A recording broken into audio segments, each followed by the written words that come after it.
Yorobun, annyeonghaseyo, manaso panggawayo. This is Skybugs here.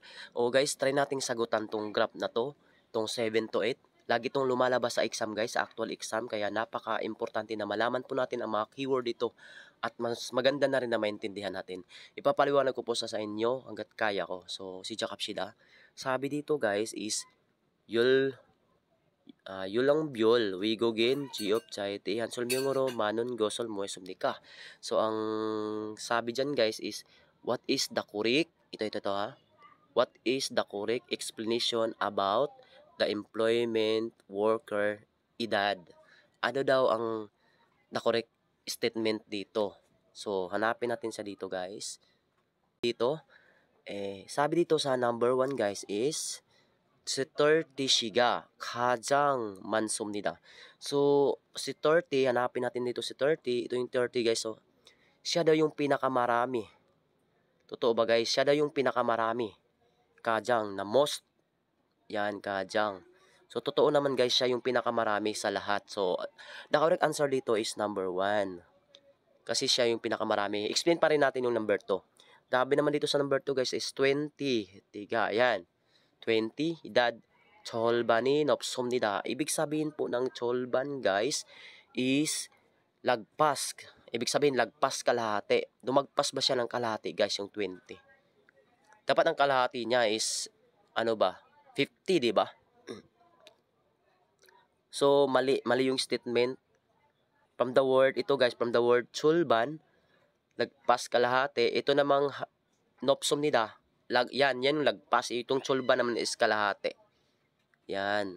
Kalahati yung cholban.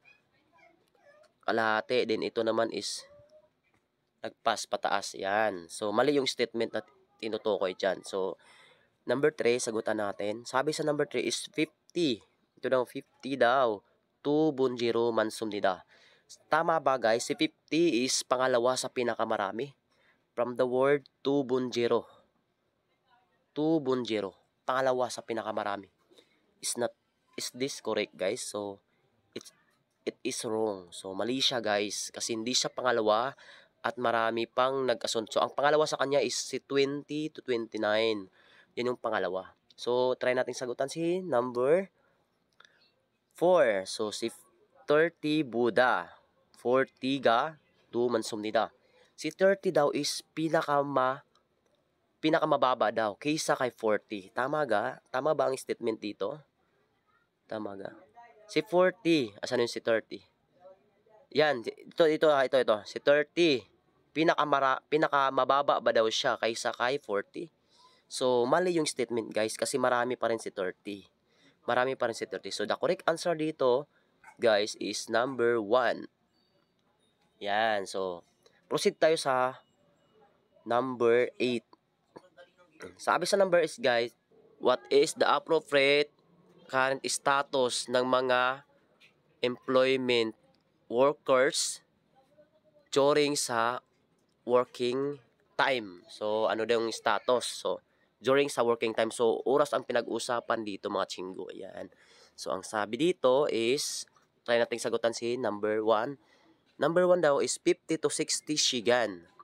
Miman guys is, ibig sabihin yan is less than. So, 50 to 60 hours less than. Kunmo hanon is nagtatrabaho, is working. Chiupcha yung mga employment. Then, kajang mansumnida. So, ang sabi dyan is 50 to 60 less than, o less than 50 to 60 nagtatrabaho na work employment ang pinakamarami. Kajang mansumnida. Tama ba guys? Hanapin natin. So, si 50, si 60 ba ang pinakamarami? Ito ba? So, hindi guys, kasi may pinakamarami pa.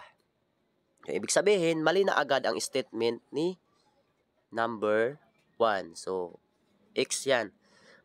Si number 2 guys, sabi dito is, pangalawa daw, 2.0. Pangalawa ha, 2.0. Pangalawa daw, si 60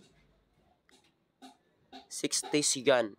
Isang, more than 60 daw na nagtatrabaho as employment.